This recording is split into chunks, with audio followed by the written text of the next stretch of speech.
Shalom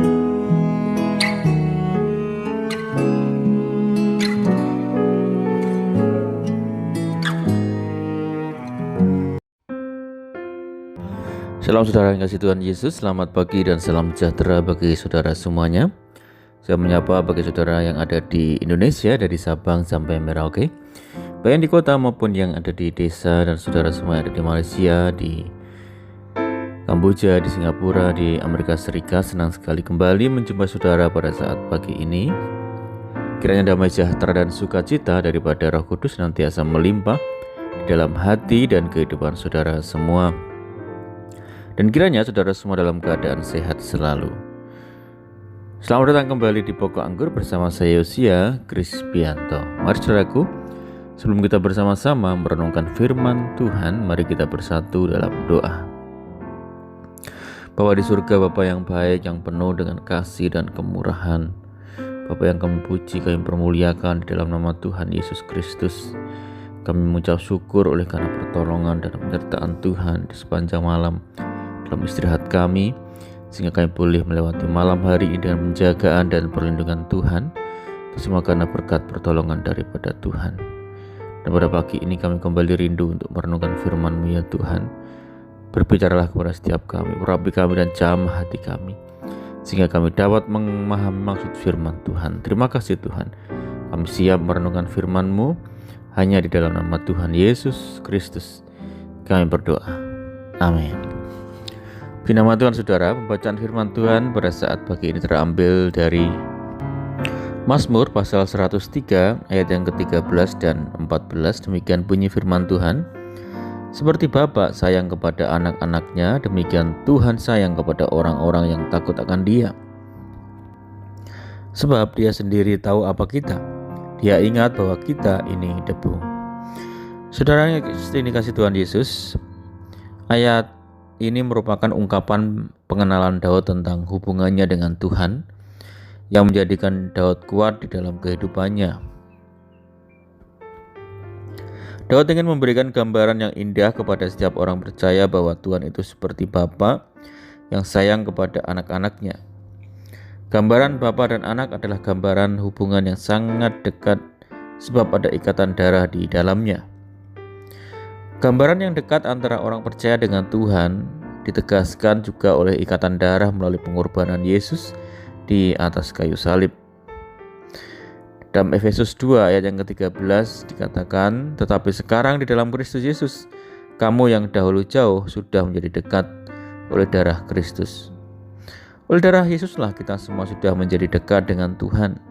Sebab segala dosa dan pelanggaran kita yang membuat kita jauh dan terpisah dari Allah telah diampuni dan ditebus oleh darah Yesus. Melalui tetesan darah Yesus, Tuhan menunjukkan kasih-Nya kepada kita. Roma 5 ayat 8 dikatakan, akan tetapi Allah menunjukkan kasih-Nya kepada kita oleh karena Kristus telah mati untuk kita ketika kita masih berdosa. Jadi seharusnya setiap orang percaya itu hidup dekat dengan Tuhan. Dan ini adalah hal yang mutlak yang harus dilakukan, saudara. Tidak ada alasan atau dalih lain untuk tidak dekat dengan Tuhan. Jangan lemparkan alasan karena banyak kesibukan atau karena keadaan tertentu. Jika Tuhan masih memberikan waktu dan kesempatan bagi kita untuk hidup, hal itu berarti Tuhan mau kita menjalin hubungan yang dekat dengannya. Setiap kita wajib hidup dekat dan intim bersama dengan Tuhan. Sebab dengan demikian kita tetap memelihara ikatan darah Yesus di dalam hidup kita. Ibrani 10 ayat yang ke-19 menegaskan bahwa melalui ikatan darah Yesus kita bisa masuk ke dalam tempat kudus dengan penuh keberanian. Hal ini berarti kita bisa menikmati hubungan yang semakin dalam dengan Tuhan, yaitu hubungan yang kekal, yang tidak dapat diputus, dibatalkan, atau dihilangkan oleh apapun dan siapapun juga. Seperti kisah dalam Lukas 15 ayat yang ke-11 sampai 32 tentang anak yang terhilang. Ketika anak bungsu ini menghabiskan hartanya dengan hidup berfoya-foya, sehingga ia menjadi melara dan pada saat masa kelaparan datang, ia sudah tidak mempunyai apa-apa lagi untuk dimakan. Lalu ia menyadari akan dosanya dan teringat akan rumah bapaknya yang penuh makanan yang berlimpah. Anak bungsu ini pun datang kepada bapaknya. Sekalipun anak bungsu ini bersalah, namun bapaknya menyambut dia dengan luar biasa.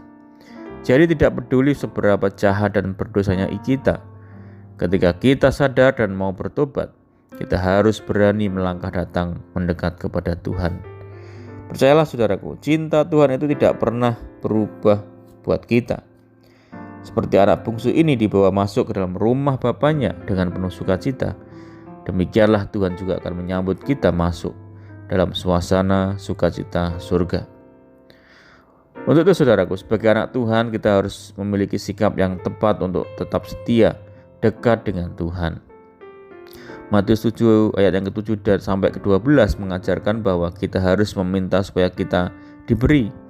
Kita harus mencari supaya kita mendapatkan, dan kita harus mengetok supaya pintu dibukakan.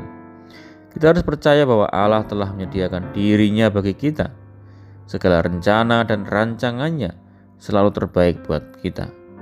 Mari kita bangkitkan diri kita dan melangkah sebagai anak-anaknya. Renungkan seberapa tingkatan yang harus kita capai, saudara. Yaitu meminta adalah gambaran di mana Bapa ada di rumah dan anak meminta kepada bapaknya apa yang menjadi kebutuhannya. Mencari adalah gambaran di mana Bapa ada di rumah namun tidak kelihatan oleh anaknya, sehingga anaknya harus mencari bapaknya. Dan mengetok adalah gambaran di mana Bapa ada di rumah tetapi Bapa berada di dalam kamar, sehingga anaknya harus mengetok pintu, dan pintu itu pasti dibukakan oleh bapaknya. Saudaraku, Tuhan adalah Allah Bapa yang sangat mengasihi kita tanpa syarat apapun. Kita tidak perlu berbuat apa-apa untuk meyakinkan Tuhan supaya mengasihi kita. Yang perlu kita lakukan hanyalah menerima kasih-Nya yang sempurna. Marilah kita datang dan mendekat kepadanya. Marilah kita nyatakan betapa kita merindukan kasih-Nya. Dan dalam Sefanya 3 ayat ke-17 dikatakan, Tuhan Allahmu ada di antaramu sebagai pahlawan yang memberi kemenangan. Ia bergirang karena engkau dengan sukacita. Ia membaharui engkau dalam kasih-Nya. Ia bersorak-sorak karena engkau dengan sorak-sorai. Amin. Puji Tuhan. Mari kita berdoa. Bapa di surga, Bapa di dalam nama Tuhan Yesus Kristus, terima kasih Tuhan buat firman Tuhan pada saat pagi hari ini yang mengajarkan kepada setiap kami Tuhan bahwa untuk kami dapat mendekat kepada Tuhan karena Engkaulah Bapa kami dan kami anak-anak-Mu Tuhan.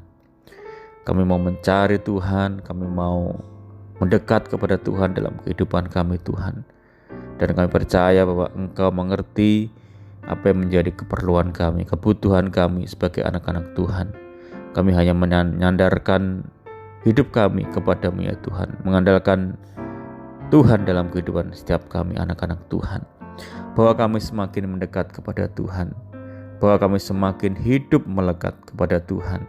Dan pada saat pagi ini Tuhan, kami membawa hidup kami, biarlah Engkau senantiasa datang kepada setiap kami, mendekat kepada kami Tuhan. Kami mau rindu untuk dekat dengan Tuhan. Terima kasih Tuhan, menerangkan firman-Mu dalam setiap hati kami saat ini, dan biarlah kami melakukannya dengan segala kesetiaannya.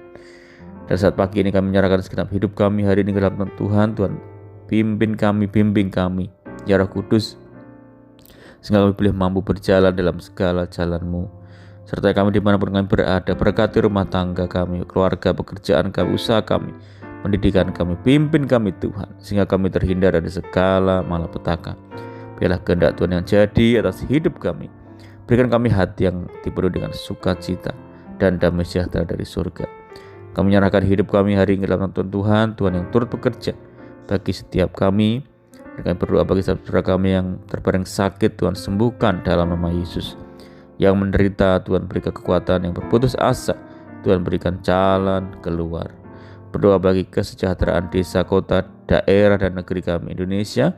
Tuhan memberkati, Tuhan memulihkan. Terima kasih Tuhan, doa kami hanya di dalam nama Tuhan Yesus kami berdoa. Amin. Puji nama Tuhan, saudara, kita sudah mendengarkan firman Tuhan. Saya percaya saudara semua diberkati. Mari tetap bersuka cita dalam Tuhan. Sampai jumpa di renungan berikutnya. Saya ucapkan selamat pagi, selamat beraktivitas. Tuhan Yesus memberkati. Haleluya.